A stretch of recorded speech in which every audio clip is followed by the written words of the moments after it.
Hello, ladies and gentlemen. Welcome to BS session number 28 of the Ballistically Speaking Podcast.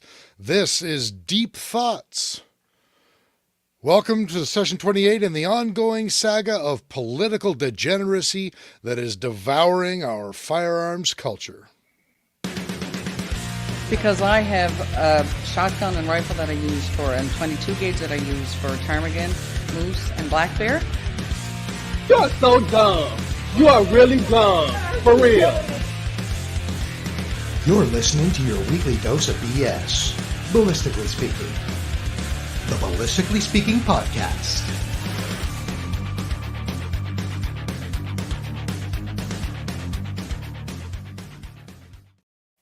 For real. For real. You know how people are always positing the theoretical question of if you could only have one firearm, what would that firearm be? That's just stupid. Little did we know that all we needed was the liberal minister of whatever. Is she the minister of immigration? Or the minister of whatever the fuck she's the minister of? Dumb fuckery. To tell us the one caliber that we all need is just the 22 gauge. Yeah. It works equally as well on ptarmigan, moose, and the in between the two, black bear. Unreal. Who knew? Who knew? You watch the sale now. The sales of 22 gauge ammunition is just going to go through the roof. You're not going to be able unavailable by tomorrow on the shelves. I was just going to say, I'm going to call it right now. You're not going to be able to find it on a single shelf in Canada. Lord. Vanya's with us. What's up, Vanya? Oh, you better be in Montana. Mm-hmm. Man. Wonder if we'll ever see him back in Canada. I tell you what, it's looking better and better. Yuki Kazi, what's up? He's asking how we're doing. We're asking how he's doing. He hears our First Nation friends are fighting that new BS legislation. Well, he's not wrong. We've got a number of people. In fact, I think it is probably fair to say that the Assembly of First Nations is single-handedly responsible for turning the opinion of the NDP as a whole. Yes, that seems to be the stick that whacked the NDP into consciousness. Well, I don't know if we can go that far. Well, semi-consciousness. They've come out against the amendments, anyways. Holy. Well, let's be honest. A few of them, and of course, Jughead. He just flows whichever way the wind blows. You know. Oh, there's somebody in need over here. Well, let me go and help them. Well, the NDP under Jughead Singh is very entrenched in identity politics, and so you know, with the AFN giving him an opportunity to play identity politics, he's going to take that, and you know, for once, he has no identity himself. Yeah. Well, don't you know that Canada doesn't have a national identity? Well, yeah. Yeah, I'm taking a load of 22 gauge to the XRO auction to make a fortune. I want someone to take a plain cardboard box and just with a Sharpie marker, just write like 22 gauge and just like fake one. I want to see a fake one on the internet by tomorrow. Yeah, endorsed by our minister of Twinkies. Minister of Twinkies, exactly. Yeah. Jerry, how are you? Nancy Vasquez Valle, who's that? I don't know. Hola. You sure know how to pronounce that name for not knowing who that is. I'm versed. Oh, okay.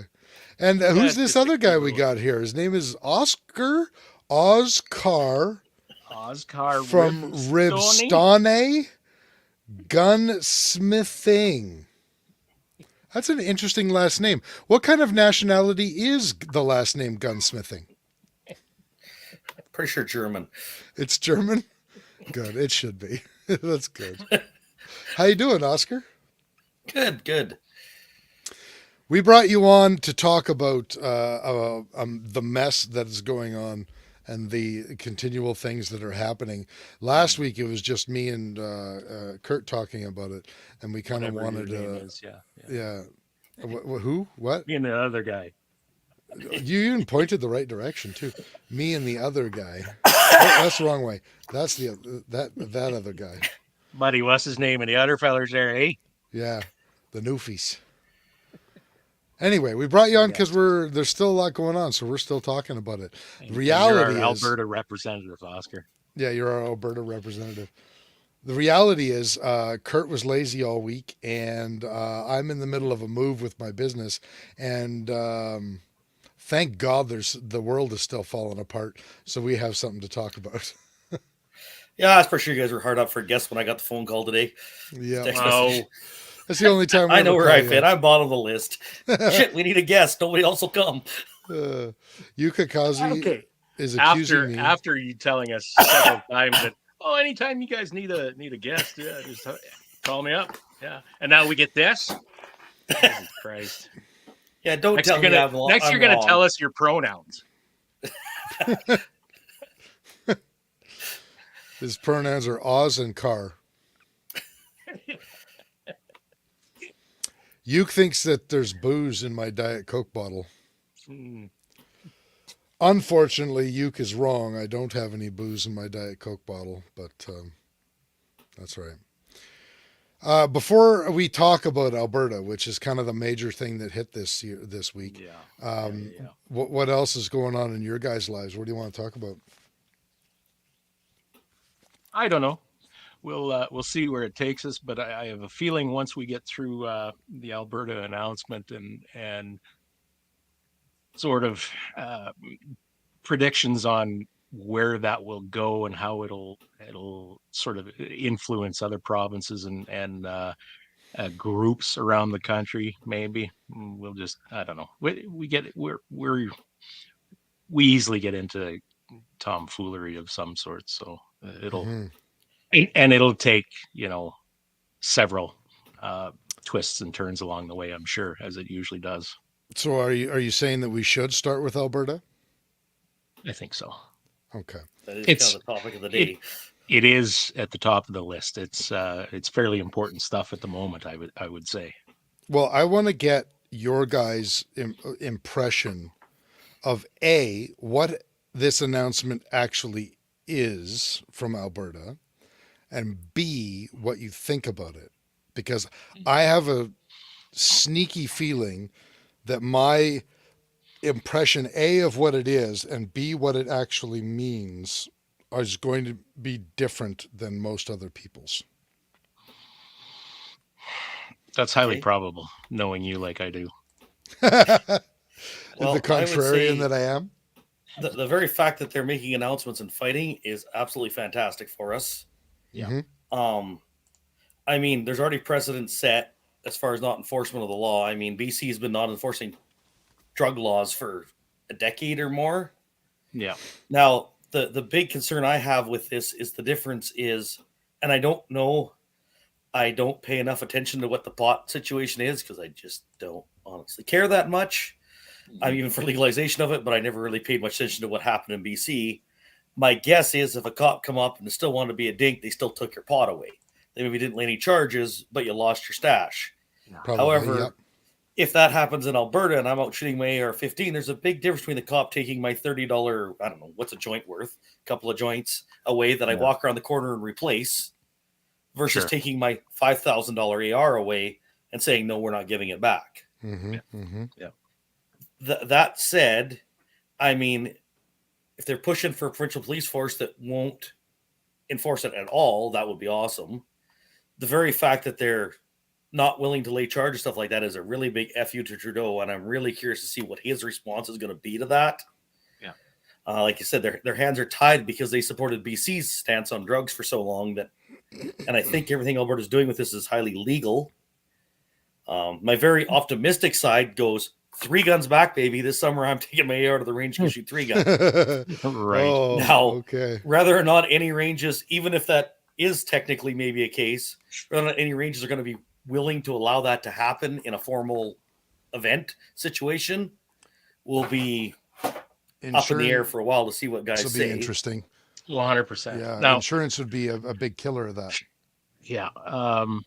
What I see, there's some very fine lines with this. What the announcement was about the prosecutor's service, they call it, directing them to how was it worded? Take over administration. Prosecutional discretion. That's right. Alberta saying we don't have time. Of the Firearms Act. We don't have time to take these charges to courts. Our courts are backlogged. We don't have time to deal with this. We're going to focus on more important things, which is 100% correct. Right. When our courts are backlogged for years, why are we chasing around guys for shooting their AR-15 at a range or their WC or WK-180 out on a gopher patch instead of dealing with real criminals? Right. I think we have to pause just for a quick second, because I think there's a really big difference between the political rhetoric and the actual political action or the way that it's worded on paper. I want to say like the way the legislation is worded, but this isn't even legislation. But I'm just going to read it really quickly, okay? So the protocol states that it will not be in the public interest to proceed with prosecuting a charge of a possession of a banned firearm when A, the accused lawfully obtained the firearm or prohibited device prior to May 1, 2020. B, the firearm or prohibited device was reclassified as prohibited on May 1, 2020. Or C, the accused has not been charged with any other offenses related to the possession or use of that firearm. So the rhetoric is absolutely, we don't have the time and the resources to do this. The protocol as it's been issued doesn't mention any of that. No, and a lot of it also, is it's there's much like also the the 1022 distinction magazines. between. Sorry, go ahead, Oscar. The 1022 mags, when they ban them, their CP all got a directive that says, do not lay this charge as a standalone charge, because they know damn well they're going to probably lose it in court. Yeah. And I don't know, I've never heard of anybody losing a 1022 magazine to a cop yet. No. I could be wrong, but I've never heard of it, let alone a charge being laid. Right. So the thing here is that there hasn't been no direction given to law enforcement. It's just the advice given to the Crown prosecution. So there's a difference there. If, like you say, Oscar, this thing actually advances to the point where we get to go out and use those things in whatever capacity. You're out with your AR doing fully legal things, at least prior to May 1st, 2020. Okay. According to those laws, you're fully legal. Now you can go do those things in Alberta, but there's a cop that comes along and says, no. According to federal legislation, you're coming with me, pal. I'm taking your firearm. You're going to sit and rot here. And when I'm done with you, you're going to spend a whole ton of money on a lawyer just to get to court, for that court then to decide, or that Crown prosecution to then decide, well, no, according to this motion or whatever in Alberta, that he's okay. Meanwhile, you've spent a pile of money and lost a bunch of days at work or whatever, maybe even lost your job. I don't think the cost part's going to be as big a deal, because I think if they haven't laid charges, you're not going to be paying a lawyer to go to court for that. You might be paying a lawyer to try to get your gun back, though. Yes. That's going to be the big fight on minimum. It. Yeah. And you're right. It's going to be on what the cop is of the day.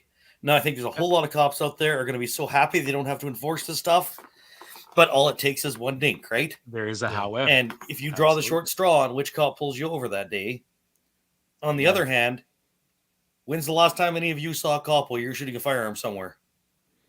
All the time. The RCMP is always at the range. that I go to. Oh yeah, you belong to a range where the RCP are allowed.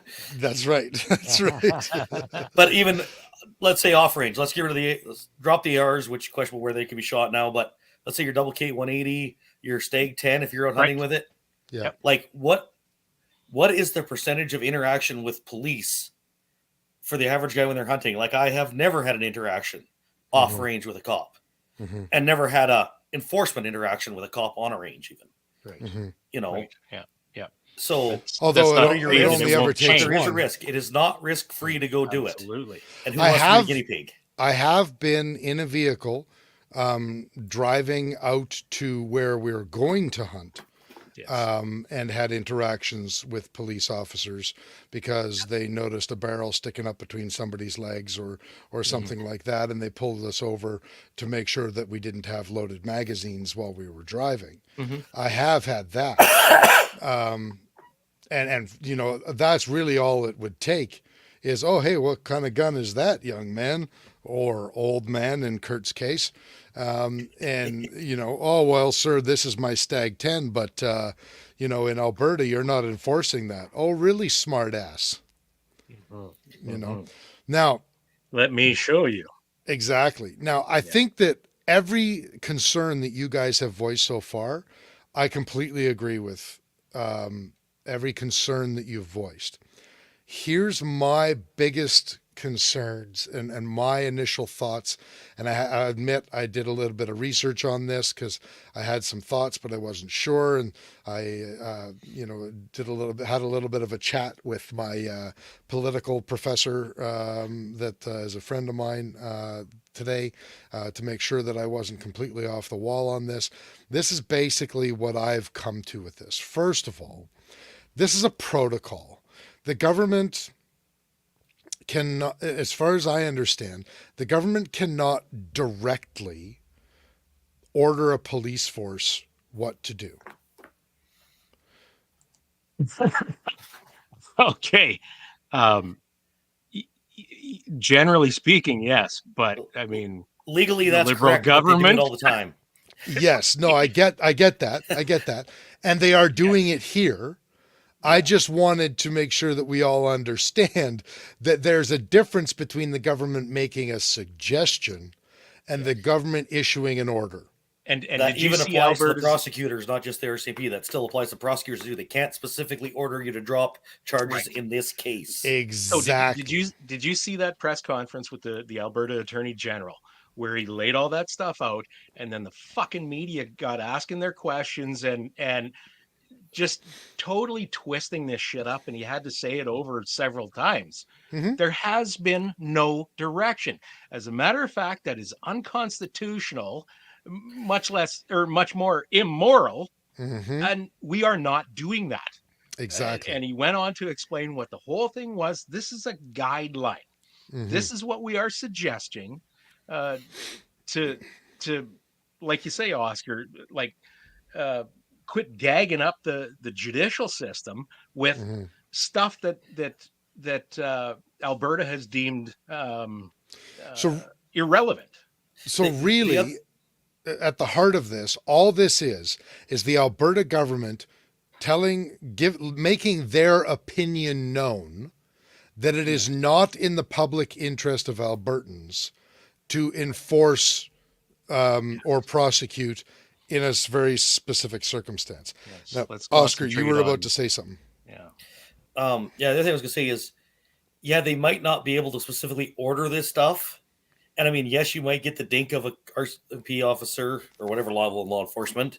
You might get the dink of a prosecutor that's willing to go through with this. I never want to get the dink of a prosecutor. I know. But however, let the man speak. You can bet that anybody who does that's an extremely severely career limiting move. And most public servants are worried about that. So I suspect even the dinks generally will most public servants, even if they feel like they're an ideologue, when it comes to their bottom line at the end of the day, they toe the line typically. Usually it's against us. This time might be in our favor. Maybe, but most of them typically toe the line. I think you're definitely right about that. I for whatever reason, I just feel like I need to drive home the point that this is not law. This is not an order. This is just a suggestion. Now, this is going to be what Ian Blanco refers to as an interesting legal question.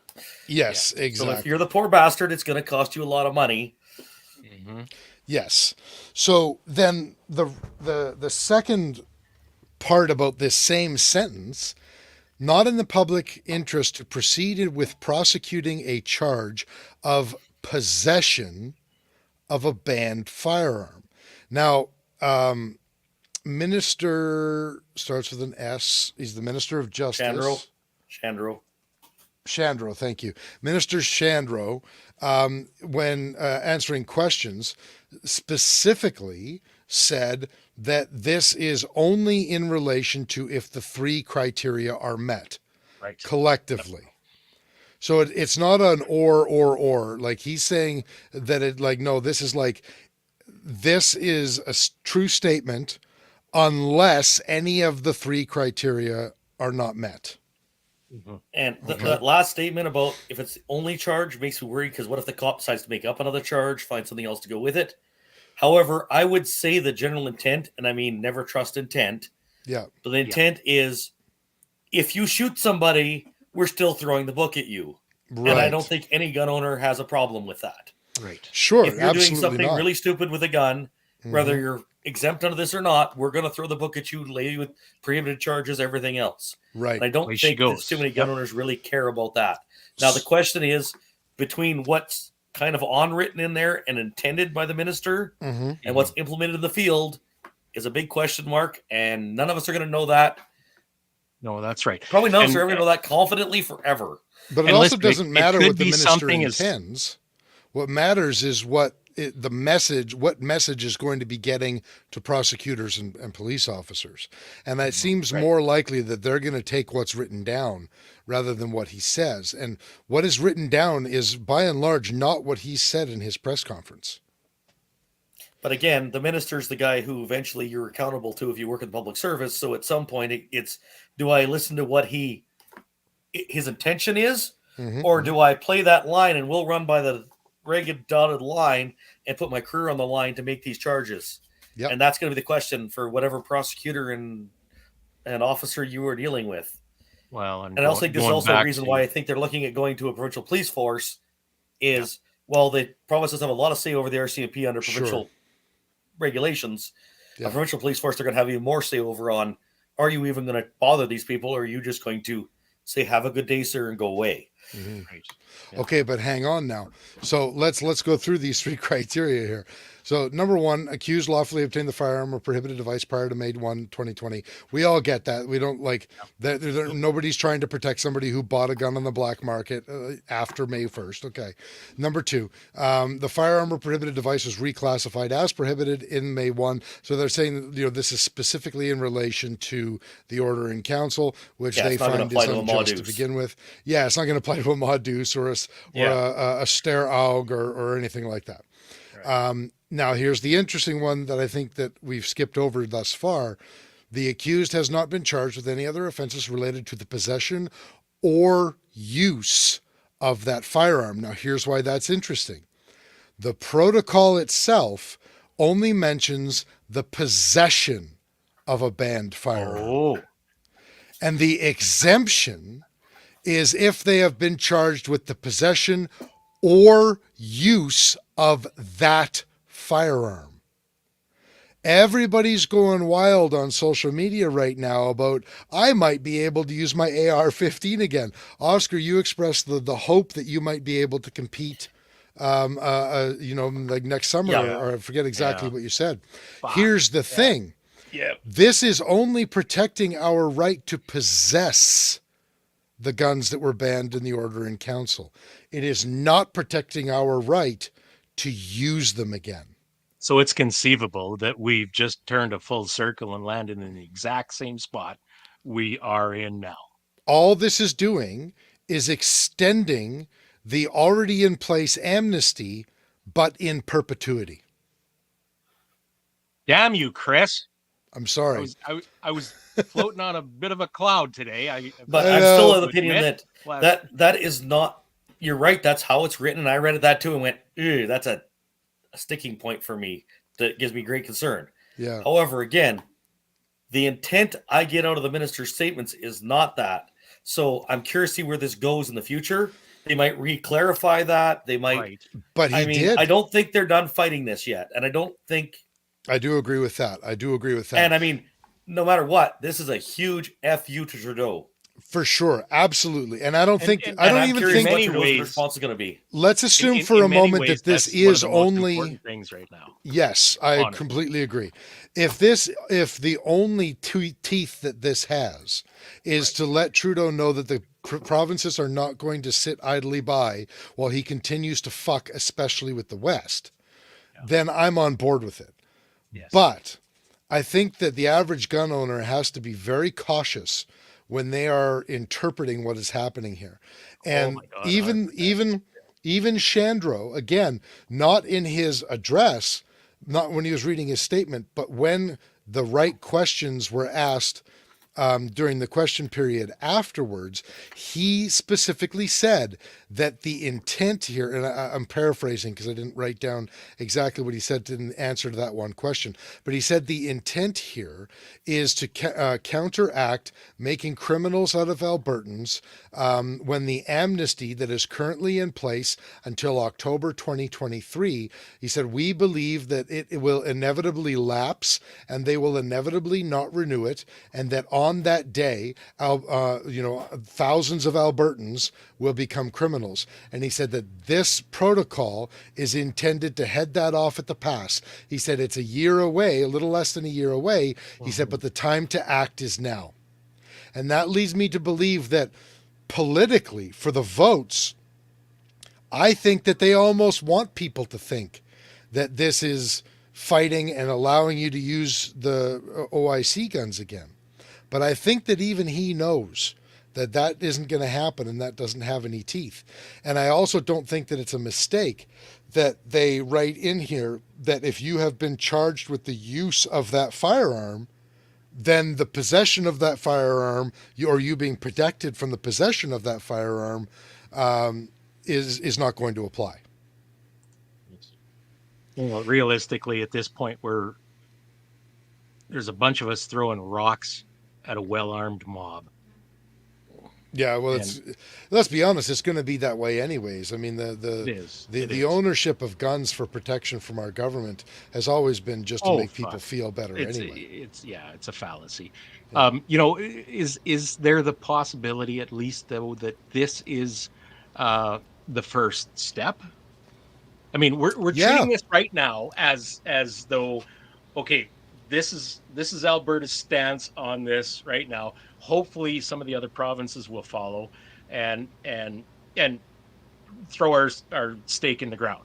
Mm-hmm. And we're treating it as though this is it. Mm-hmm. Is it conceivable that this is just the first step? I think it is. I think in the war with Ottawa, period, it's a first step.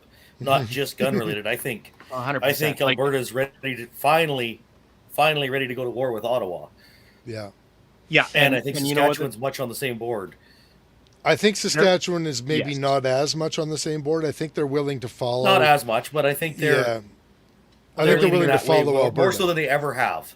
They're at least in the water. They may only be ankle deep, but they're in the water, which is a good thing. So, okay, it's interesting that you brought up Saskatchewan, and I guess kind of a normal progression in this conversation. But how do you think Alberta's move now is going to affect Saskatchewan, Manitoba, the Yukon? Has Northwest Territories jumped on this? Like Saskatchewan came out with the Saskatchewan First Act or whatever after Alberta did their thing. Mo got whacked because of he's just a follower, he's not a leader, he's following on the heels of Dan, all that kind of stuff. Who cares as long as he's moving? As long as he's moving. What do you think is going to happen with these other provinces because of this? And do you think it'll gather some energy to create a stronger stance overall with all this kind of stuff? I think there will be more provinces move to make similar or some substantial announcements. Whether or not that has any real effect, I don't know. Because honestly, either, as far as Trudeau goes, he gets it's his way or the highway, and I don't think he cares how many people oppose him. I truly don't, especially if they're west of the Ontario-Manitoba border. I don't think he gives a damn what any of us think, say, whatever. Just more of those annoying, pesky Westerners. Right. So whether or not it's effective, I don't know, but I think there will be more people come up and say it, and hopefully it will at least start to change the public opinion out there and make people in the East start to realize, holy crap, if we let this idiot stay in charge, he's going to break up the country. I don't think Trudeau is going to back down any way, shape, or form, but maybe the message will get out there that this is serious. You have to quit shitting on people, and maybe that will start to have an effect across the country. And the more provinces that jump on board with this, the bigger that movement is, the more effect it might have on getting that message to the average person. See, I'm not so sure about how far that. down the. Sorry, okay, go ahead, Chris. You're more relevant than my next question here. Oh, okay. No, but where you're going with that. Okay, I'm not so sure that that's the way that it's going to go. I think that there is a very deep divide in terms of values and lifestyle between the West and most of the East. I think that there are more, call them on East isn't really, they're more central Canadian urbanites that have no use or value for not just guns, any of the lifestyle of the average urban and even smaller city Western citizen. Yeah. And I think that that's why this is being made a wedge issue, because the Liberal government knows that the wedge issue used to be gay marriage and abortion. Yes, yeah. And for decades, the Liberals made traction with that as the primary wedge issue between the Conservatives and the Liberals. And it just so happened that the majority of the Eastern urbanites were in favor of abortion rights and were in favor of gay marriage, whereas the Conservatives were not. And we're talking about until extremely recently, and still some of them are still not in favor of it. Yeah. But the party as a whole, starting with Aaron O'Toole, moved off of those two wedge issues. Well, the Liberals still need a wedge issue. And that wedge issue is becoming guns. Because the East, the urbanites in the East, don't know anything about guns, therefore are scared of guns, and they're primarily seeing all these fucking rappers that they want to buy all of their music, but simultaneously they're afraid of them shooting up Toronto. Which, remember that fucking idiot Houdini? He was fucking gunned down in the streets of Toronto. He was this fucking Canadian rapper. And, everybody's like, oh, well, Canada lost a legend today. I'm like, I don't even know who the fuck this guy is. Fucking kidding. Well, that's the Hollywoodization of our fucking Western society. And our Eastern society. And you know what? The guy was a celebrity, apparently in Canada as a rapper. But you know what? He was also a fucking gangbanger. And he lived by the sword and he died by the sword. Yeah, well. But the people living in urban central Canada, they don't see that. They see the violence. They don't understand it. They think it's the guns because that's what's been told to them for decades. No, Shelton. And I just don't see Eastern urbanites coming off of that stance. I think that guns is a successful wedge issue still for the Liberals, and it's going to continue to be. That's why I think the Conservatives have thankfully successfully turned C-21 and its amendments away from being a gun bill and towards being a hunting ban. Because even urbanites that don't, there are enough, I think, urbanites that still say, yeah, no, I get it. Those people still hunt. But as soon as you talk to them about sport shooting, they're like, "We'll just get another hobby." Yeah, yeah, yeah, for sure. And I just Very don't, much so. I just don't see that changing anytime soon. You know? No, because it has no real effect on them. And let's face it, central to eastern Canada, well, with it, with the exception of some um, maritime ridings, Mm-hmm. have long been those people who prefer to be led by the nose, the government telling them what to do, how to do it, all that kind of stuff. Where Western Canada has traditionally, all the way through uh, since the inception of this country, Mm-hmm. that we do our own things. Just leave us alone, and we'll contribute to the country. We live our lives, our lifestyles. Don't hurt anybody. We do good for our neighbors. We value our neighbors. Like we hold in high regard our Western values. Just leave us alone, and we'll be quiet. You leave us alone, we'll be quiet. All Yeah. will be good. Yeah. Nobody in Western There's Canada is shooting everybody up every weekend anyway. no, that's absolutely. But this belief that it's our Western lifestyle that is causing all of the shootings in That is Toronto and fucking Montreal, amazing to me. it runs deep, man. It runs deep. And I feel like I've shattered Oscar's dreams because he's gotten very quiet. He's quiet. Yeah, disturbingly quiet. I think I'm breaking up on you guys. He's Are you? he's gonna rattle off 600 rounds of 12 gauge at the range tonight just to decompress. I'll be right back. I'm gonna try to reconnect, see if I can get it back in here better. Okay. Yeah, All you right. betcha. Yeah. So I don't want to be Mr. Doom and Gloom because I think that the announcement in Alberta I think is very positive. I think that regardless of whatever happens, I think that standing up for ourselves has to happen. And it has frustrated me to Absolutely. no Yeah. end. And I've even said so in months gone by on this show.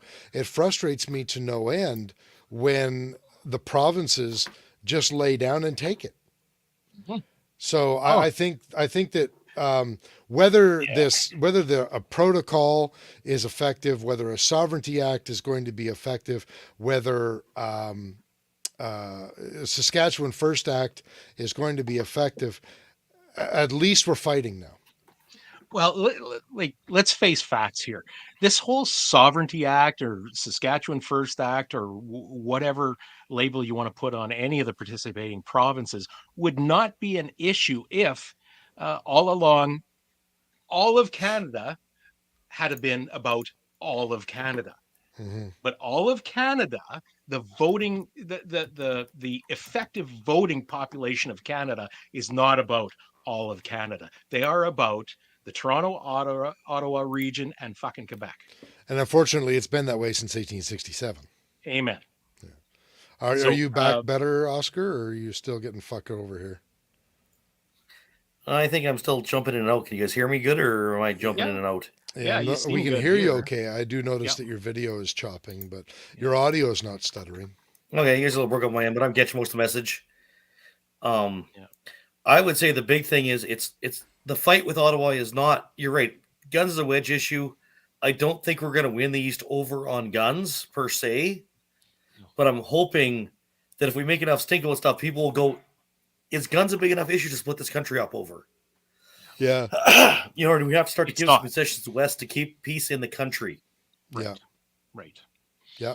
I It agree is with you the there. soup du jour, though. Yeah, That's the thing. it's one thing for a bunch of Western truckers, to drive up on Ottawa. I do agree with you. It is a completely different thing for Western governments to start standing up against Ottawa and saying, no, this isn't just a fringe movement of citizens in the West It is far in one broader. Yeah, occupation. Yeah, right. like this is the West, and this is bullshit. Mike's making a good comment here. And by the way, guys, I know that we're rambling a lot, but we definitely want to hear what you guys have to say too. We can't always, get to it as timely as we'd like to, but We do like hearing what you guys have to say. So Mike is saying Western Canada was settled by mainly Central Eastern Europeans, plenty who fled communism. So they don't want anything to do with the government. It's in our blood to not trust the government. I'll take that even one step further. I think a large segment of the West was settled by people. It seems like there's two types of people in this world. There are introverts and there are extroverts. Extroverts love living in the city. They like the energy of the city. They like the energy of the people in the city and everything that comes along with that. And then there are the introverts, the societally introverted. We like our quiet time. We like our small towns. We like being out in nature because it brings solitude and connection. And I think that a large part of the West was settled and founded by the people who didn't fit that urban extroverted mentality. Did you just successfully assume my social preference? Yes. In fairness, you have mentioned it to me many times. Have I? I didn't know that I needed to. Yeah, I'm not sure how much I was assuming there. I mean, you look at, for example, the Yukon Gold Rush. I mean, in a lot of ways, the Yukon was the last frontier for Canada in terms of like homesteading, settlement, or for those introverted people to get away from the trappings of modern society. Well, in 1896, some asshole found gold up there on the convergence between the Yukon and the Klondike River. And by 1898, a town that had 300 people in it had 30,000 people in it. And, next thing you know, Sam Steele from the RCMP is up there. The very first thing, I don't know how much you guys know about the history of the Klondike Gold Rush, but the very first thing that Sam Steele did when he arrived was he said, no guns in the town. Yeah. And he instituted the rule of law because that's what civilization does. Right. That's a carryover from Mother Britain, right? Absolutely. And I've read journals from Gold Rush Klondikers, whatever, and there's a common theme in a lot of the history of the Gold Rush in up near Dawson City, in that there's a lot of lamenting of like, this was my last place on earth where I could go, and now people are literally bringing champagne in from France across the ocean and filling an entire bathtub with champagne and having a debaucherous bath episode with multiple prostitutes who also, by the way, came directly from France, because there's just so much money in the town of Dawson City now. But I think I'm using that as an example, but I think a lot of the West was settled with that mentality. We just want to do our thing. And it's not that we don't necessarily like people. Kurt doesn't. But there are people who like extroverts, I think, have a lot of acquaintances, and they're comfortable with a lot of acquaintances, and they enjoy that and they thrive on that. Introverts have a few friends. And they don't get a lot of fucking friends. Yeah, they don't get a lot out of acquaintances. They get a lot out of friends. That's it. You know what I mean? And I think that is kind of the crux for the difference, I think, between your average urbanite who doesn't understand the outdoor lifestyle, doesn't understand hunting, and doesn't understand the tools that are inevitably and inextricably linked to those lifestyle choices, which a major one, by the way, is firearms. And a large number of them, by the way, are tools that double as weapons. 100%. Knives, axes, tomahawks, hatchets, hammers. They're inextricably linked. What is required as a tool to be self-sustainable is often, if not always, also a weapon. Well, and they just don't get that. That's a fantastic speech, Chris, and it's That was right off the well top of my thought head out. too. That well thought out. I'm you're done. You guys amazing. talk. But you know, it takes me back to 2015 when that fucking cocksucker said, "Welcome to postmodern Canada." That was the beginning of the erasure of any culture in any true standalone culture in Canada. I'm convinced. Yeah. It's just we're not interested in anything you people do. That's where you people originated, by the way. It wasn't with John Cherry, or anything that you people value. Yeah. This is the way it's going to be now. I am the dictator, and what I say goes. Yeah. I think that's what. So matter of factly, and that's what it has turned out to be. I think that is supposed to be what a representative democracy like ours is supposed to ensure, that we are all different, but all of our values are, even if not understood, are respected.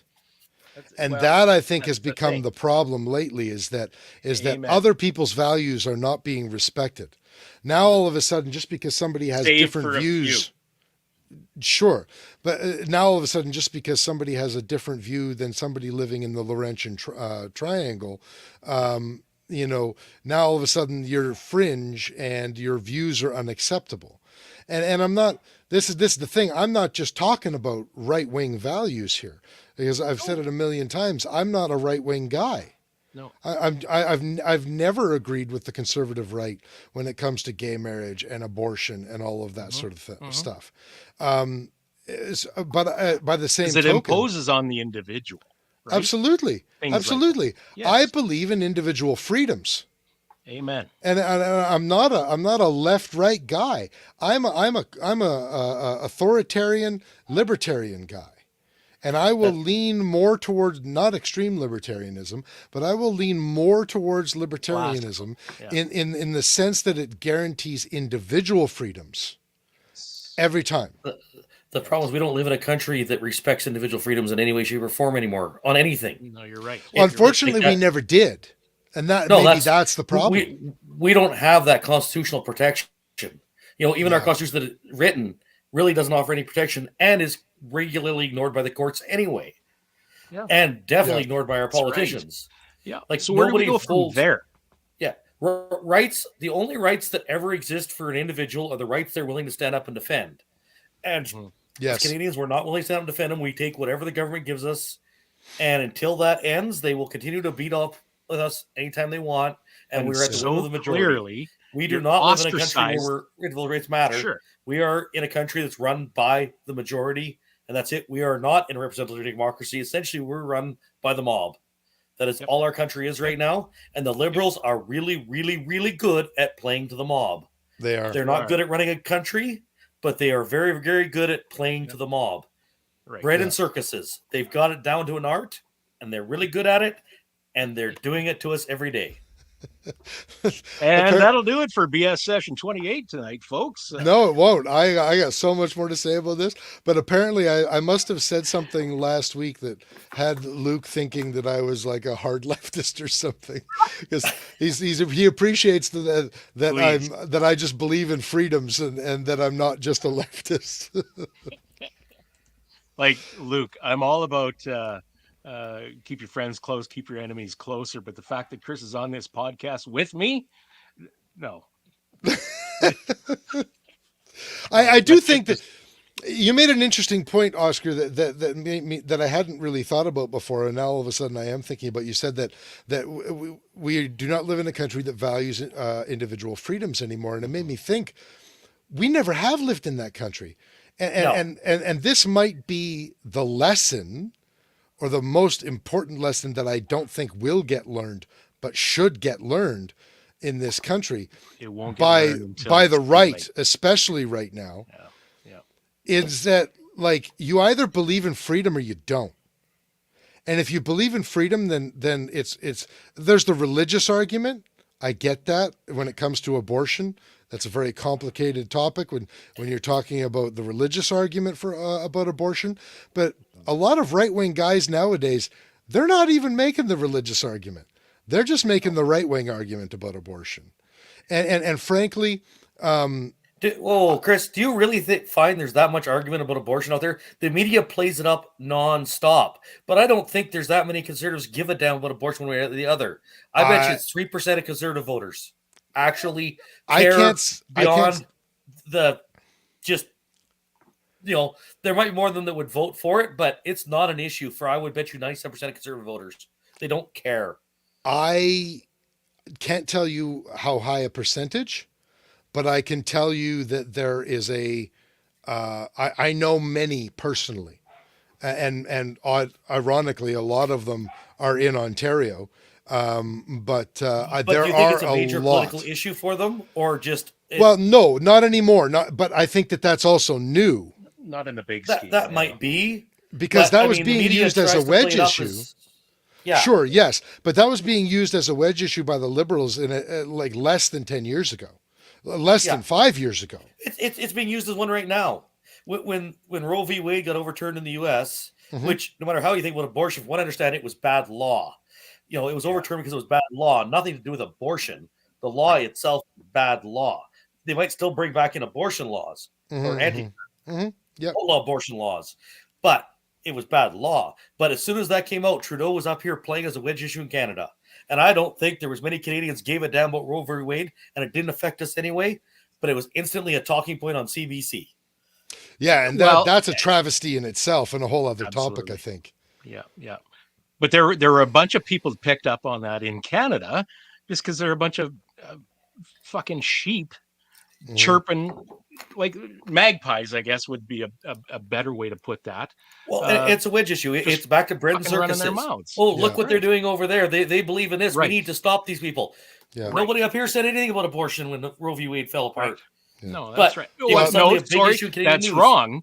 Yeah. You recall what Trudeau said about it? He jumped on that fucking train too. He cared. Sure. Yeah. Conservatives in Canada didn't care when it happened. Of course. I do know some people, some individuals personally that cared about it, but I'm talking global. I mean, exceptions to every rule, right? Of course, yeah, and it's entirely possible the people I know are just the exceptions. And Wayne seems to agree with you guys. He says abortion is not the issue that I think it is. I do have a counterpoint to make about that. If abortion isn't the issue that we think it is, then maybe we should be letting some of our MPs like Leslyn Lewis know that. She's still taking a fairly hard stance on that, isn't she? Well, she takes a very hard religious stance on that. That's right. That's and in today's society, I don't know where exactly that fits in. Like it's a legacy but issue at this point, right? Yeah. Even for politicians in Canada, for whom it's a religious issue, a lot of them, like I think Stephen Harper religiously didn't believe in abortion, but there was no way he was touching that law with a 10-foot pole. He had said, I'm not touching that law. He tried to beat him over the head with abortion. He's like, absolutely. I don't care. We're not touching it. It's off the table. Right. It is what it is. Politically, it's a dead issue for us. And they still beat him over the head with it. But yet it still lost Andrew Scheer, the Conservative leadership. 100%. And not even because he said he was against abortion, just simply because he wouldn't answer the question. Yeah. But silence is violence. But I will 100% concede that was what they said. Silence is violence. It's exactly what they said. But I will concede that it's not the wedge issue in Canada that it was. But it was a wedge issue still very short time ago. And it's like every wedge issue. The Liberals come up with wedge issues that aren't real issues. It's like gun control. Gun control isn't a real issue in Canada because guns are not a real issue in Canada. Statistically, guns make up nothing. Guns are not a criminal issue. Even the shootings in downtown Toronto, they're hyped up on the news, but statistically, they're non-existent. There are more knifings. There are more knife attacks in the province of Saskatchewan than there are shootings in the province of Ontario. I wonder when they're going to start to require you registering your claw hammer. I should register mine.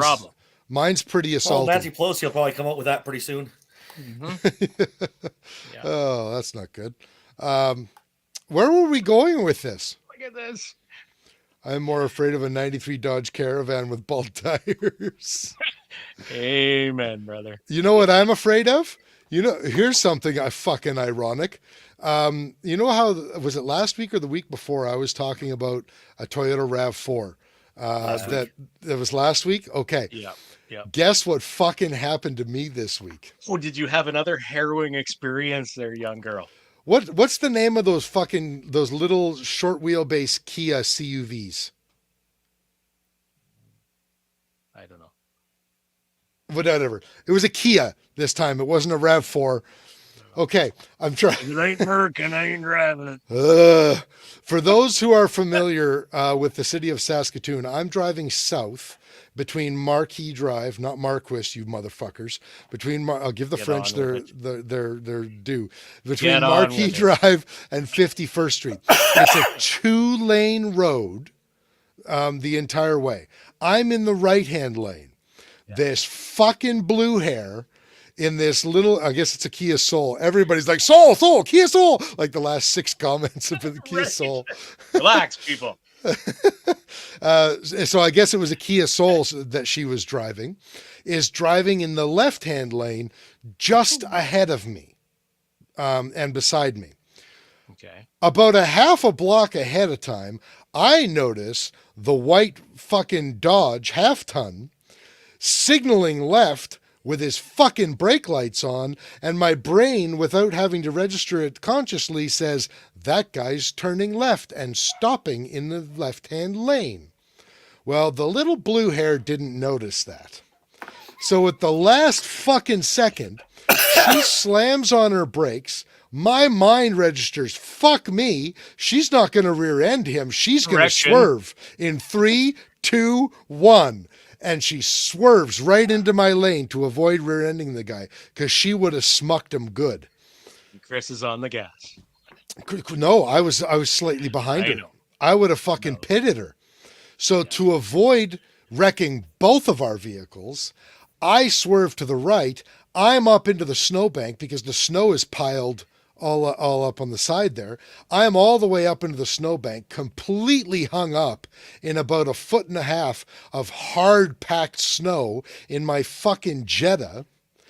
And by the way, it's a good thing that I did get hung up in the hard packed snow because I was about 5 feet from hitting the next light standard. Oh no. And guess what she did? Wow. Kept on driving. Yep. I see her about 3.5 blocks down. It must have finally registered because I honked at her as she started swerving and just kept swerving. So then I had to swerve. And so I'm on the phone with my wife at the time on my Bluetooth, and I'm swearing up a fucking storm. And she's just like, what? I couldn't stop swearing long enough to tell her what actually had happened. But like 3.5 blocks down, she notices. Yeah. She pulls into a parking lot and pulls a U-turn, and she comes back. And she's driving down the fucking road where people are coming up behind her at 55 kilometers an hour. She's passing by me at like 10 kilometers an hour, like nobody else is on the road again. So I'm looking at her and I'm doing this as she's going past me because I can't go anywhere. And she's like looking at me, and there's no like, sorry, there's none of that, just hands on the wheel and just staring at me. So I just do this, like, get the fuck out of here. Like, I don't even want you to stop at this point because all I'm going to do is take your license from you and rip it in front of your face. She had to stop to smoke a bowl and call her fucking therapist. Well, she's got glaucoma. Anyway, I got lucky though because a fucking guy in an F-250 came up behind me about 3 minutes later, just as I had stopped swearing, and he yanked me out of the snowbank. So I'm telling you, man, short wheelbase SUVs will be the death of me. How's that for a segue? Thanks for that interlude. You're welcome. Just it's amazing. It's amazing that people who have licenses to drive under regulation continue to do dangerous acts like that on the daily, are never fucking vetted, never investigated, never nothing. However, people with gun licenses are every fucking day. That little blue hair is more of a danger than any gun owner I've ever met. I think it's the chemicals. It's the chemicals. So okay. Jeff B says, I feel you on that one, but this purple-haired idiot girl on a phone in a Soul got rear-ended by a semi yesterday. There's a very real possibility that little purple-haired girl isn't around anymore. Do you know, Jeff? Like, I can imagine the semi would have fucked that Soul up. Yeah. That's not good. Now, it's one thing, like, I feel bad for people, I feel bad for, like an animal when it does something stupid and dies too, But... I have to interject here. Mike Hynek says, traffic updates with Chris. Interesting news segment. Join Chris every morning at 6:30 a.m. as he tells you how he was almost killed by a short wheelbase SUV every day. Just a reminder, folks out there, be on the lookout for a Kia Soul. Burgundy in color, blue hair driving.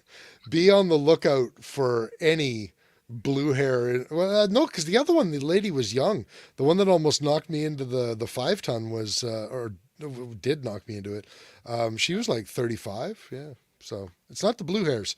It's the short-wheeled SUVs, short wheelbase SUVs. You know the saying, Rooster, how if everybody you meet in the day is an asshole, maybe it's you? Yeah. Just saying. Wait, maybe it's me. Like so I have some kind of fucking magnets on the inside of the body panels of my car and these short SUVs are just too light, and my gravitational force of personality maybe is like sucking them into me from the lane beside me. I just got to stop driving beside other vehicles is what it comes down to. Yeah. Boone makes a good point here. What is it about Saskatoon drivers that forget how to drive in winter every year? Like that is not limited to Saskatoon. It's not, but we only have 4.5 months where we're not driving in these conditions. Like, right. God, you people. This is I don't feel very angry right now, but this has been a supremely negative episode. Yeah. Todd says, "Fuck them if they can't take a joke." Cracker. Yeah, that's exactly right. That's my question, though, Todd. Like, fuck them if they can't take a joke, but what am I supposed to do with them if they wreck my vehicle? The little blue-haired lady officer, it was a Kia Soul, burgundy in color, with a blue-haired lady driving it. No other description. Yeah. And Jeff thinks that she's just hitting on me. Yeah. Like she wants to put me in the hospital so I can be in the bed next to her and we can eat through the same straw or something. What is that? What is that condition where typically a parent makes her kid sick all the time so she can take care of them? I know when doctors do it, they're called angels of death. Well, right, but I don't remember what it's called when the mom does Munchausen syndrome. Munchausen syndrome. There you go. Yeah, I'm that attractive to little old ladies. So Luke thinks that my radio handle can be Reaper, but it's already being used. So how about Reamer? That's his prison handle. Yeah, I'm not sure I like either of those. Hey, speaking of Reamers, did you guys notice that Mark Serbu noticed that his Buttmaster is banned in Canada or is proposed? He made a video either yesterday or today. And he brought out his little fucking Buttmaster and talked all about it. The non-binary Buttmaster. He talked all about it. He did a slow-mo firing of it in his video and the whole 9 yards. But his whole point was, he made an interesting point. He said, and this might be a little bit conspiratorial, so I'm going to say what he said. I have no idea about the validity of this, but he said that views and opinions expressed on this show are solely those of the. Yeah, well, he said that. No, he said that the public awareness of the Serbu Buttmaster didn't really exist. He said that like he made a social media post about it 20 years ago. He only ever made the one prototype. And even he like basically forgot about it. Exactly like I said several weeks ago. It's just been sitting in his fucking basement for the last like 20 years. And he said the only thing is that when he made it, he registered it with the NFA. So there was an NFA registry item about it. And that's really the only way, in his opinion, that the Canadian government could even have known that the Surbu Buttmaster existed. And then he was talking about how NFA, the data in the NFA listings are supposed to be protected information. And he's insinuating that the United States government is perhaps selling NFA information to foreign governments. And he doesn't like that. So, what's surprised? I think Todd Wilson information all over. Yeah, it's exactly like I think anybody who's surprised that supposedly protected information is sold between governments. I mean, we know that our long gun registry information was being distributed to foreign governments, but it was too important to protect from our own citizens. Yeah. Todd Wilson won the internet tonight, folks. Okay. His response of throat punch can be applied to pretty much any comment or question in this entire podcast tonight. Yeah. Two words relevant for everything we've talked about in the last hour or 5 minutes. Solution, throat punch. Solution, throat punch. Hey, did you know that the long gun registry, because it grew too large back in the day, that they subcontracted registration services out to different companies. Okay. One of the companies, based in Edmonton, Canada, was run by the Hells Angels. So all your personal information, the guns that you had, your address, all that kind of stuff went to the organized crime syndicate company, whatever, no. Motorcycle Enthusiast Club. I'm sorry. I am sorry for any of the Hells Angels that may be watching right now. I'm sure there are many. All the Hells Angels know that they do some shit too. They know. They know. They do. It's only when they're talking to the police or the government that they're all straight and narrow. But that, my friend, is fact. It was proven fact, and of course not covered by the CBC back in the day. Well, it's nice to know that it's not. Oscar's shocked. It's nice to know that it's not just the Trudeau Liberals who are absolutely fucking incompetent when it comes to handing out government contracts. Yeah. It looks good. Sign the contract. Although we can't pretend that that conservative governments of the past haven't done the same thing. I think this is just the condition of being a politician. Listen, we don't hold them, in regards of geniuses. That like we don't elect them because they're geniuses and morally virtuous people. Mm-hmm. Really, yeah. Mm-hmm. Mm-hmm. In fact, we seem to refuse to elect smart or virtuous people. Yeah, it's called kakistocracy. It's a Greek term that means when your government is run by the least capable and least intelligent of the society. Right. Nobody else wants that job. Yeah. Well, actually, eat a kakistocracy is what that means. Yeah. I got to be honest with you, man. If I thought that I could get elected as an MP for 2 terms and get that sweet, what's it called, pension? Whew, I would take that shit in a heartbeat. Where else can I legally be a corrupt asshole and get away with it? The relationship that joins Chris and me right now is on a razor thin line. because I'm just musing about being a government employee. You be careful with your words. Words matter. Man, if I thought for a second that I could get elected, I would run. And maybe not even federally, maybe provincially. My biggest problem with being a politician is that I would have to join a political party. Yes, no kidding. And because political parties divide themselves along left and right rather than fucking authoritarian or libertarian, I just don't fit in anywhere. Because the reality is, right now we have a very bad authoritarian government, but we can't pretend that conservative governments in the past haven't been authoritarian too. No. Well, when in Rome. When in Rome. I just have no place anywhere. What we need to do is we need to band together. We need to buy one of these fucking islands that are in the middle of nowhere that nobody wants. And we're just like... Jens and I have been looking for an island for a decade now. Oh, yeah? Oh, yeah.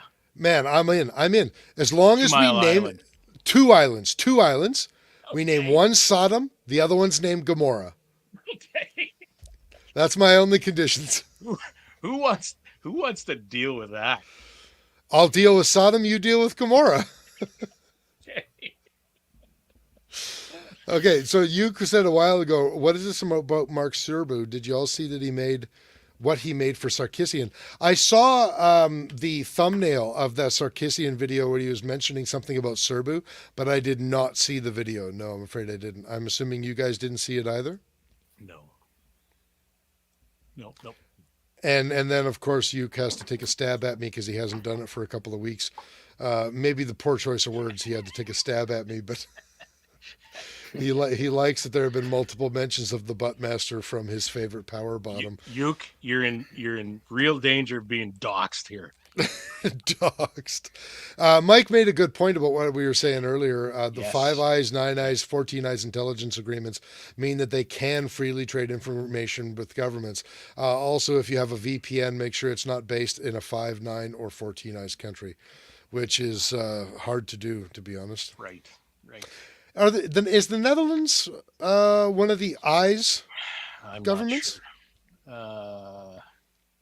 The 5 Eyes currently, no. I'm not sure about the others. Because I know that a lot of people get torrent seed boxes out of the Netherlands because they don't recognize American copyright law. And so you can torrent on their seed box in the Netherlands and essentially skirt, any copyright violations. Okay. Not technically, but I mean, it lets you get away with it. Okay, so Jeff B wants to know, do we all have to register all our rifles, even if you sell them to other people? Well, I mean, that's a difficult question to answer. So there's been kind of trying to save you a little bit here, Chris, but there's been a bit of a change recently, right? I think it was June 18th or May 18th, was it? They came out with something. Oscar, you can chime in here anytime. But the Federal Long Gun Registry is effectively back in where anything you buy, you have to get a transfer number. And they thought they cleverly came out with, well, all it is a transfer number. When you buy a bolt action rifle from John, call the CFO, get your transfer number, and you can make your purchase. No problem. It's easy as pie. Doesn't go on a registry or anything like that. We swear. And then it's done legally now, right? So prior to that, and they're not making any strides toward what you have in your gun safes right now. You have to register with us. It's nothing like that. So you don't have to worry. It's not, But if you buy it from a store, the store has to keep all the records for 20 years. Yes. Yep. Yeah. That's right. Yeah. And if the store goes out of business, they have to turn them in. Yes.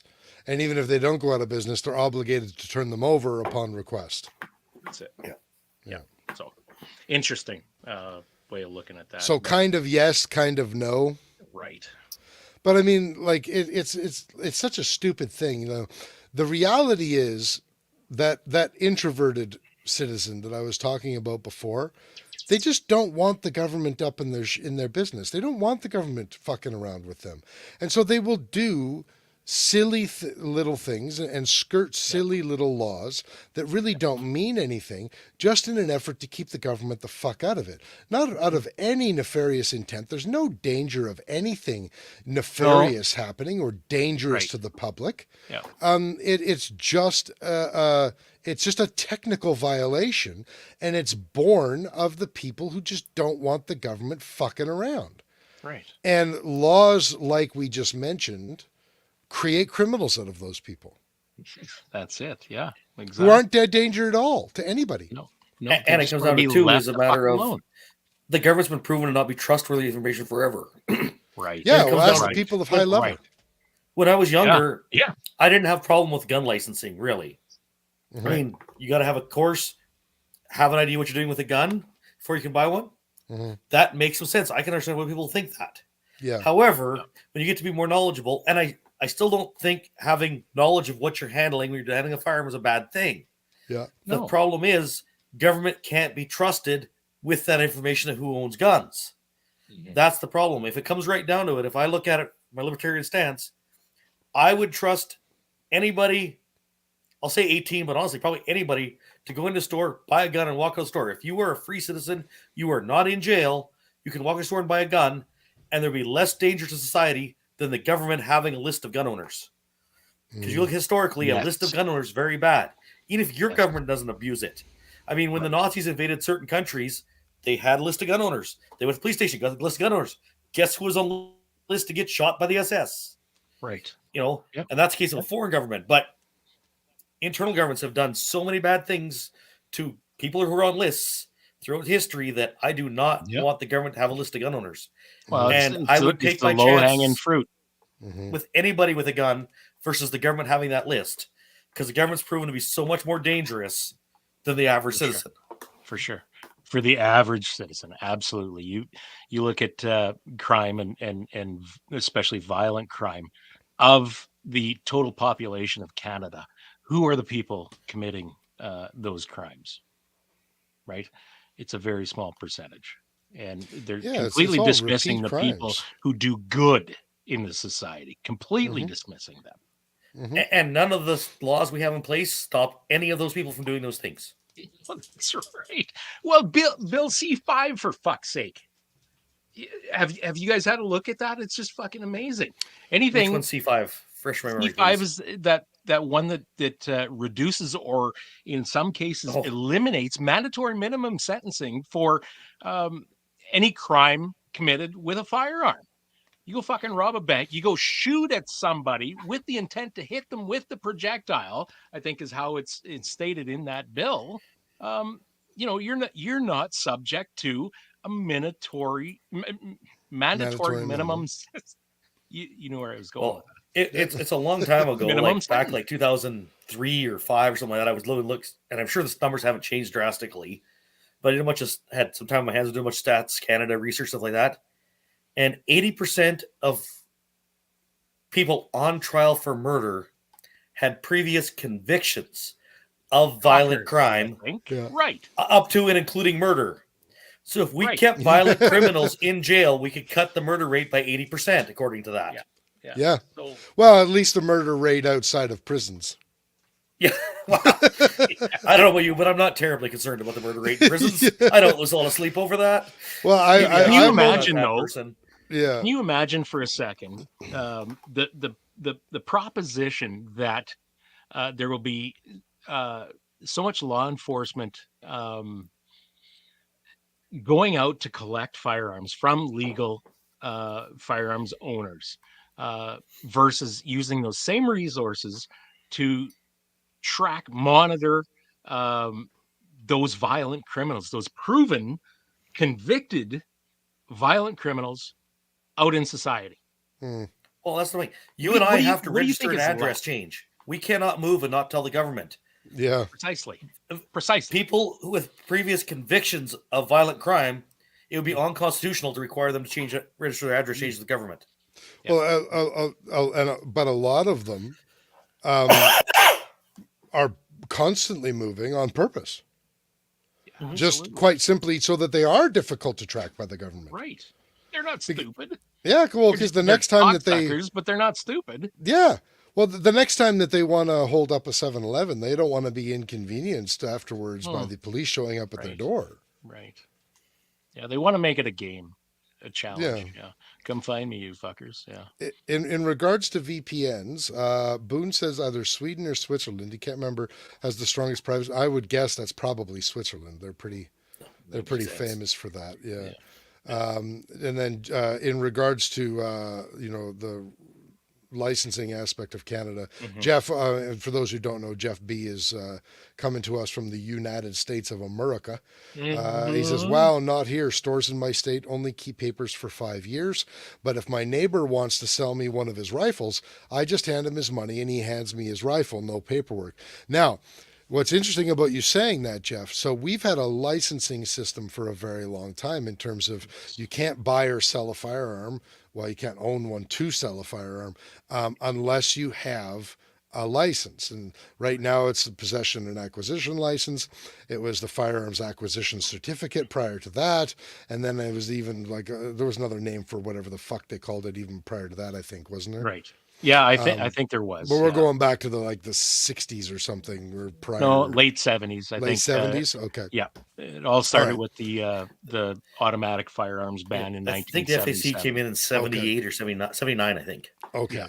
So, but we've had this form of licensing system for as long as Oscar and I have been alive. I think Kurt was probably a couple of years away from I was on my 7th marriage by the time that came in. Yes. Yeah. That's fair. Yeah. Fucking Nosferatu over here. So the way that it worked forever, even with our licensing system, all we had to do was verify that that person had a license. And it's literally like, "Hey, bud, show me your license." "Yeah, no problem, pal. Here's my license." "Oh, thanks, friend. Here's your gun." "Oh, thanks, buddy. Here's your money."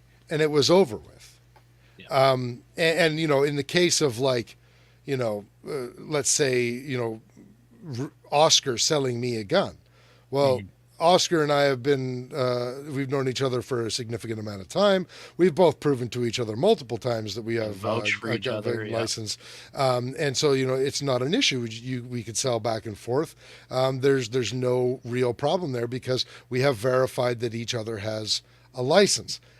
That is changed now because we have to call the government. We have to get them involved, and we have to get that what's it called, the transfer reference number yeah. in order to transfer firearms now. Yeah. And it's the irony of that is it's not going to change a goddamn thing. Okay, let's read this out loud that Jonathan Bergen said. Rooster was babysitting his great-grandchildren by the time the licensing came in. Hey, you know what? Papa Smurf gotta do what he gotta do. Yeah. It's a 9th generation family that Kurt is the head of right now. And his dad's still even alive. Yeah. You think Kurt is old. Woo! Yeah, but you know what? We're as a family, our lineage is strong. Like, he had me when he was 12. Oh man. I was just reminded of I think it was a Dennis Leary skit. Oh, this is going to be too crass for live radio, but I'm going to say it anyway. No, do it. He was talking about his virility, and he says, "I jerk off, and the next morning there's a kid there, for Christ's sake." That's your father now. You fucking mook. You fucking mook.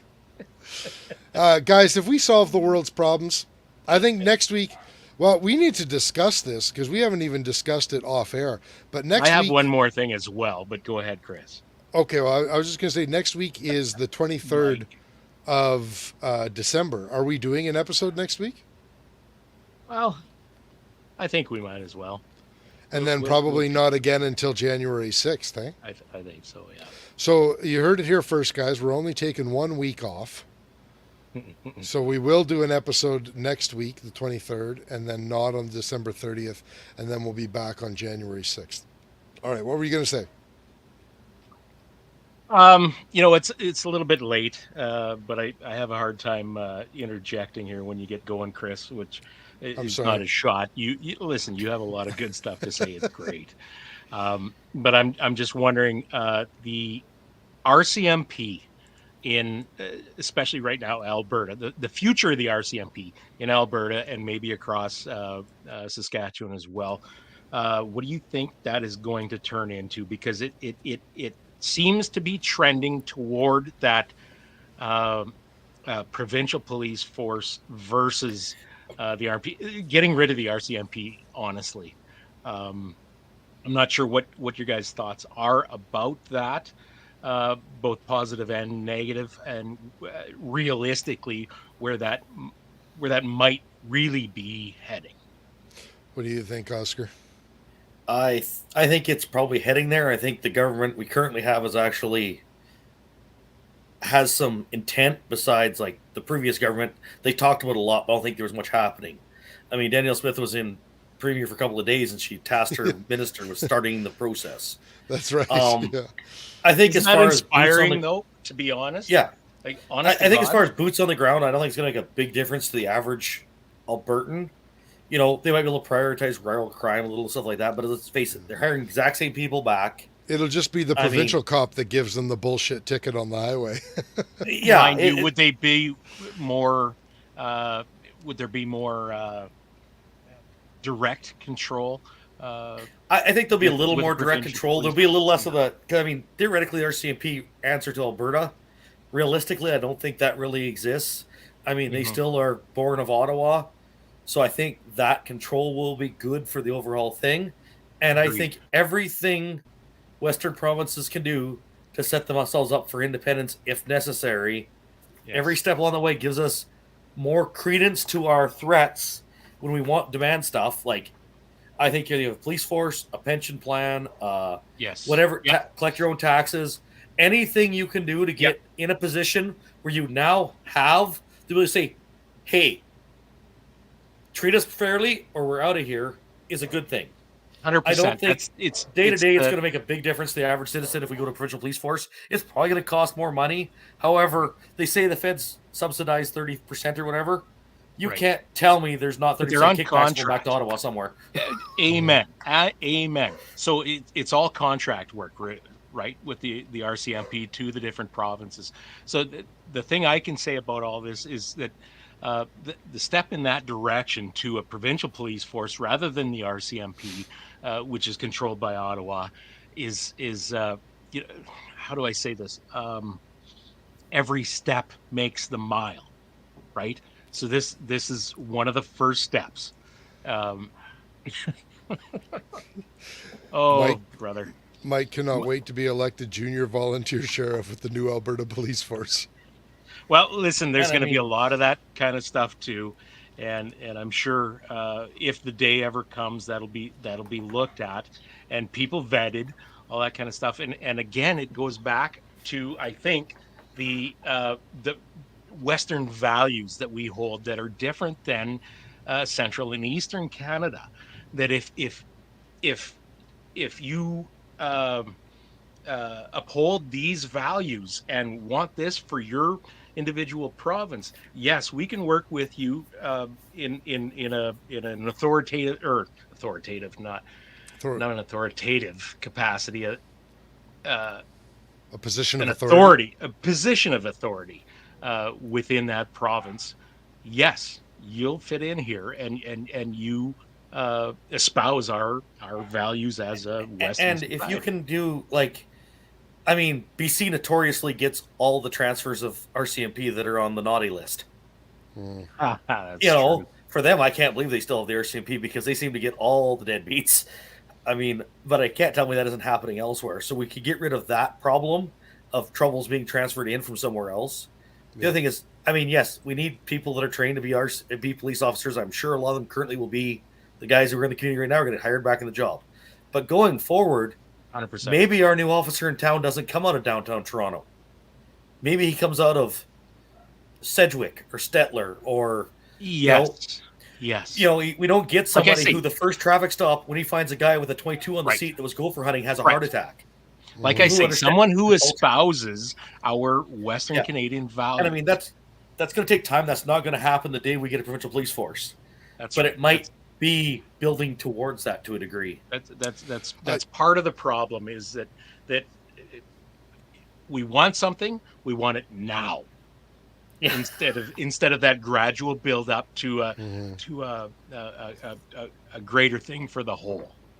Yeah, I don't think the step by itself is huge. I think it just moves us in that direction. It's an important step. It's not a big step, but it's an important step. At least there's a step. That's the biggest thing. Right now, I think I agree with the moving on a provincial police force. I think it's very ironic that the only provincial police force that currently exists in this country is in the province where the capital of the country is. That seems very strange to me. Like it's like they knew something years ago that we're just figuring out now. I think that. The RCMP still exists and operates within the province of Ontario. The RCMP would still exist and operate within the provinces of Alberta, Saskatchewan, whoever else does this sort of thing. But I do think that it has the potential to limit some of the negative interactions that right now the only one that matters to us is firearms. But potentially any number of other, having the province that you're living in, given that there is such a difference from the western provinces to the central provinces. Yeah. And it is a real thing when somebody who lives and grew up in those provinces comes out and becomes in charge of people that live in the western provinces. I don't think that that's good. I think that a more decentralized command when it comes 100%. To our governmental structure is a good thing. At least for right now. I do see a lot of potential real negatives with it too. But for now, I think that I think we may be getting to a point where the good outweighs the bad. At least until and if ever the federal governments in Canada start respecting the contributions of Western Canada. Honestly, even aside from that, like you said, decentralization. If we had 10 provincial police forces in Canada, when one of them gets to be corrupt, they're easier to deal with. When you have the corruption we currently have in the RCMP, how do you do anything?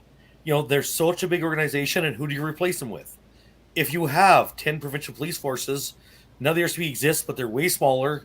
Anything that's smaller has less potential for corruption. Yes. We have RCMP that have repeatedly got in front of Parliament and lied to Parliament. They got in there and told Parliament that the firearms registry was destroyed. That is perjury. They should be in jail. There's been not a charge laid. There's been nothing. Well, they're doing it right now, too. Fuck. Yeah. So Cappy has reminded me that Quebec has a provincial police force. I completely forgot about Quebec because fuck them. Yep. That's understandable. And Luke, I may not fund a GoFundMe for you to move to Alberta or Saskatchewan, but if you need a place to stay for a couple of months while you get on your feet, I could use a cleaner. I just told him I'd sponsor him. Okay, well, never mind then. He's good. You'll sponsor him. I think, so here's what I think is interesting about all of the sovereignty, and we didn't even touch on this, and I'm going to try and do it quickly because I know we're going to run out of time here. Yeah. That what's really interesting about the Sovereignty Act, the Saskatchewan First Act, Saskatchewan Firearms Act, all of that, those three pieces of legislation specifically, and the protocol suggestion from Alberta to prosecutors. Right. I found out today. That's an important distinction, too. I'm sorry to interrupt, Chris. Yeah, for sure. Yeah, it is. It is a very important distinction that it is a suggestion. It's a guideline. It is not direction to the prosecutors. And it's certainly not legislation. Or law enforcement. Yeah. Exactly. And the other three things on the table are legislation, provincial legislation. Yes. That's right. There's something that exists in this country called the power of dismissal. Power of disallowance. Disallowance. Yes. Oh, fuck. Yeah. Just found out about this today, and I'll give you the very quick definition. So there are two powers in our Constitution that the federal government has, and they are disallowance and reservation. And disallowance is a historical constitutional power that goes back to the Constitution Act of 1867, and it is a mechanism afforded to the governor in council, i.e. the government of the day, to overrule any legislation passed either by Parliament or, and here's the kicker, a provincial legislature. What that means is the federal government can ask the governor in council to literally veto any provincial government's legislation at any time for any reason. Y'all ain't filing a line here. Yes. Now, supposedly, this was instituted into the Constitution Act of 1867, and it was designed to make the transition into confederation from the individual provinces and territories a more smooth transition, and to ensure that these new provinces were following the Constitution. Yeah. This is the direction we want to go. Yeah, and I can understand that. New country, you got a bunch of, yes. the formation of Canada into confederation with the provinces really was a dubious thing at the beginning, especially when it came to British Columbia and Quebec and all of that sort of stuff. I mean, Alberta and Saskatchewan weren't even provinces in 1867, but so this apparently still exists on our books, and apparently could theoretically still be used by this federal government. And this is exactly the type of government that you might expect to bring back some archaic, historical, constitutional power, which, by the way, has not been used in Canada since 1943. And guess what it was used for in 1943? Oscar, you're going to love this because it's your government. Yeah.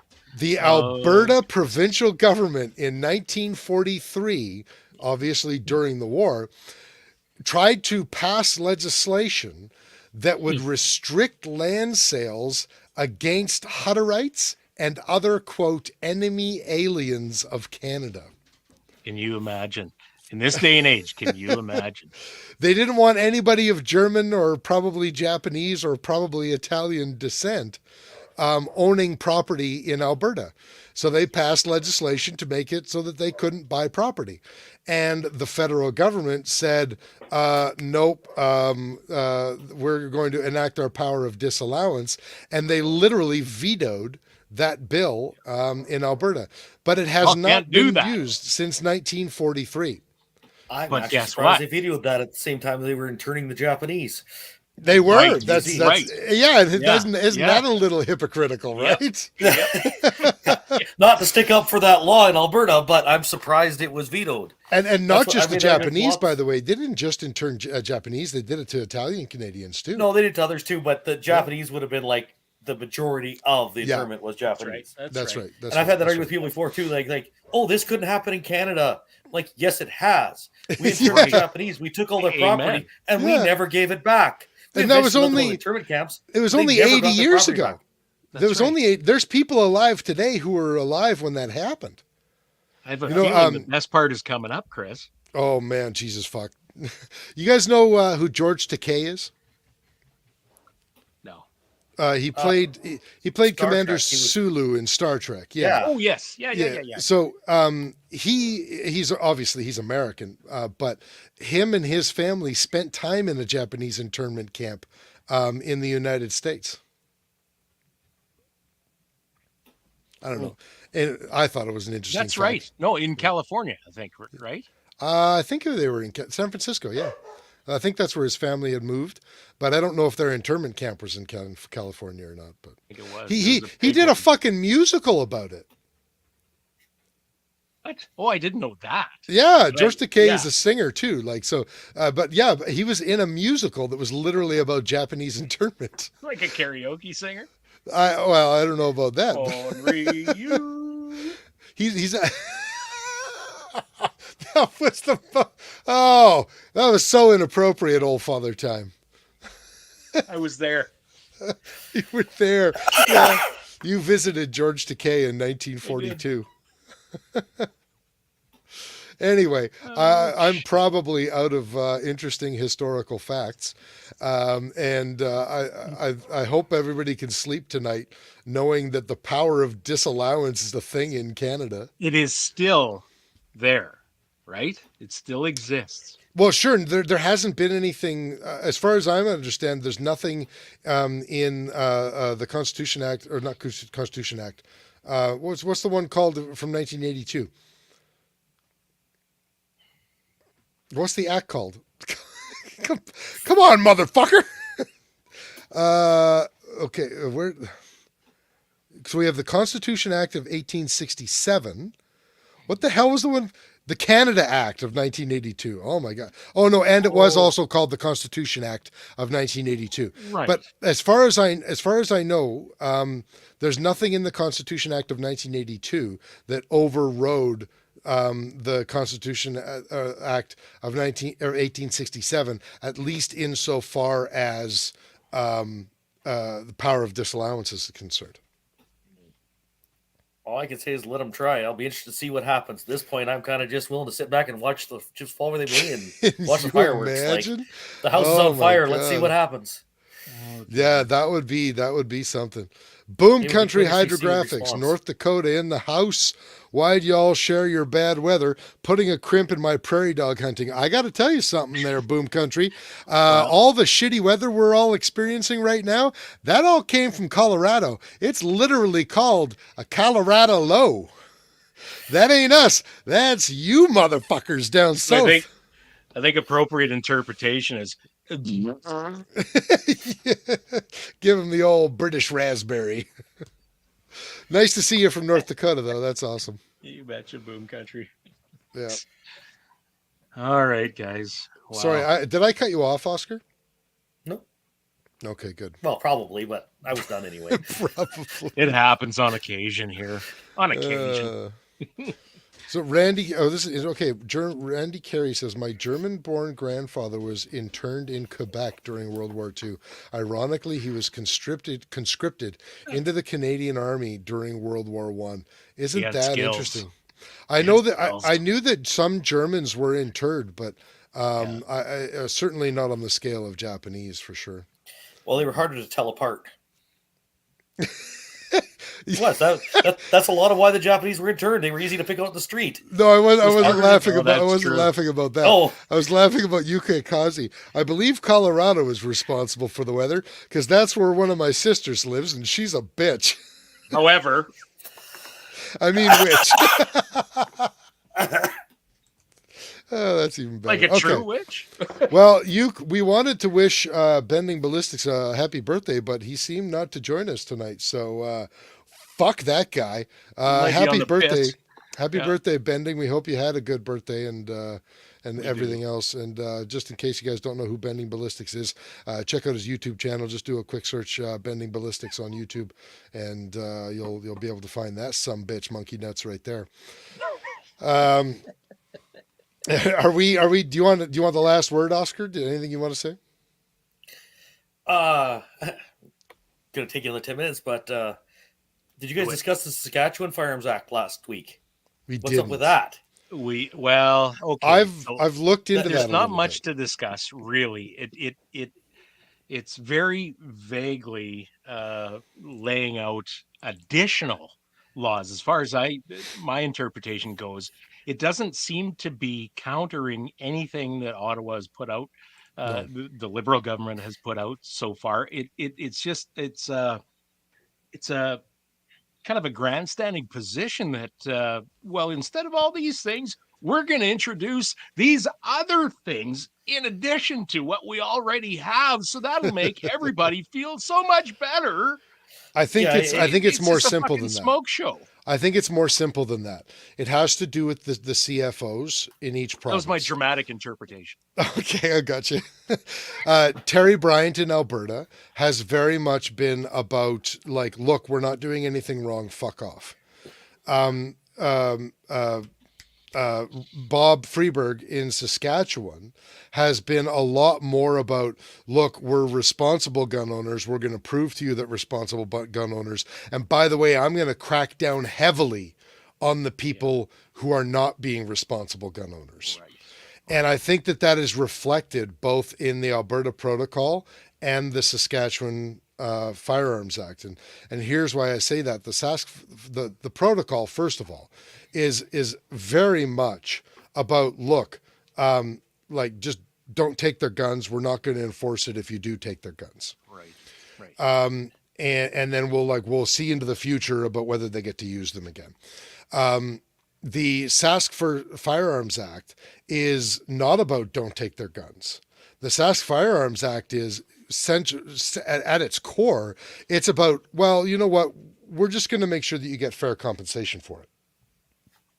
Yeah, and there was a couple things in there for I read, like if you, as face value, it looks like it's a gun confiscation bill, because this is how we'll confiscate them.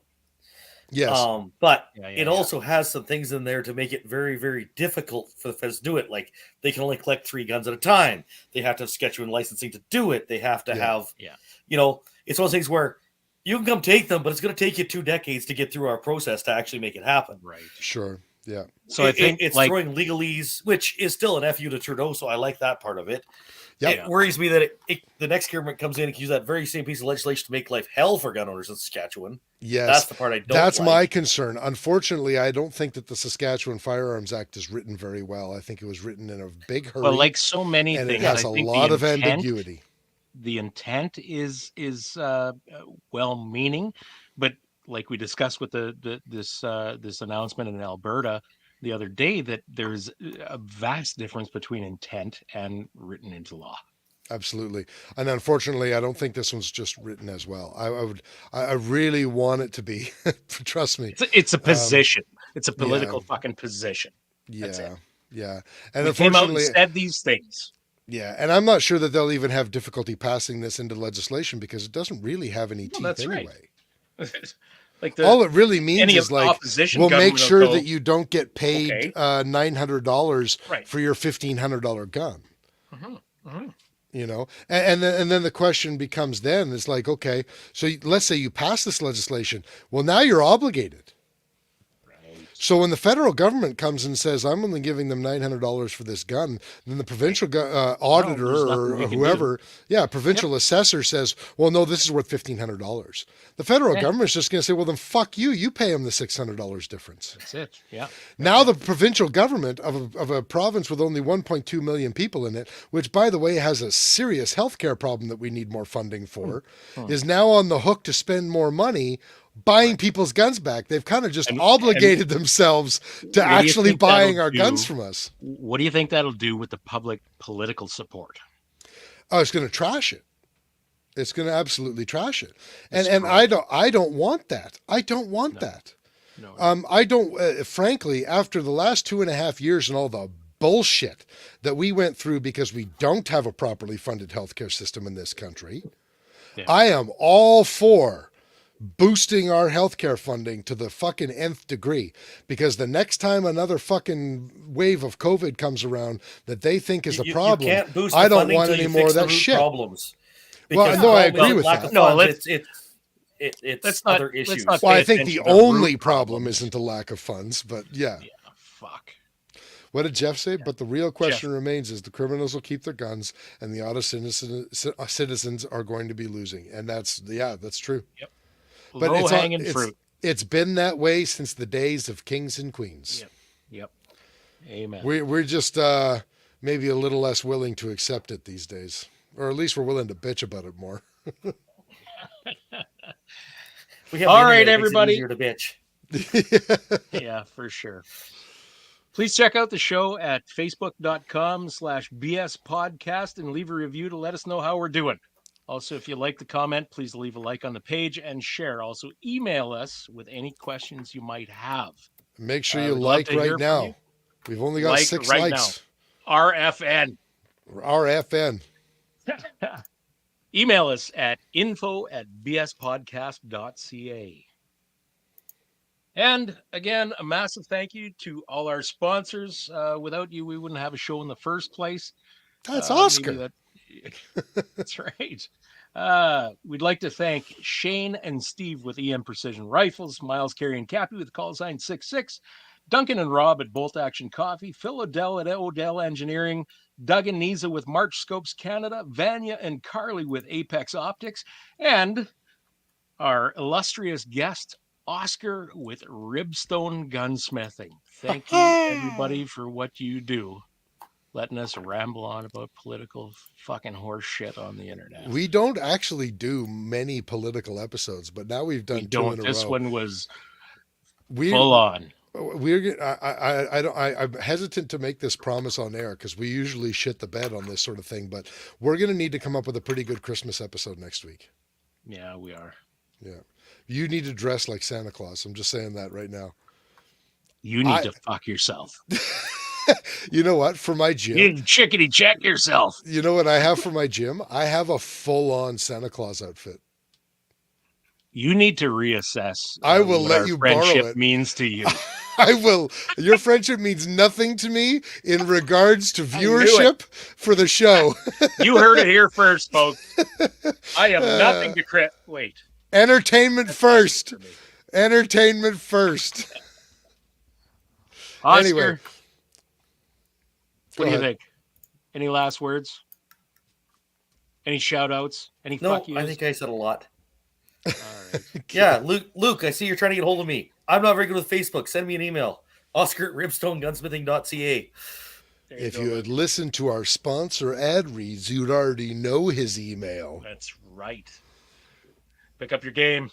Pick it up. Uh-oh. All right. Listen to this. Ad reads this week.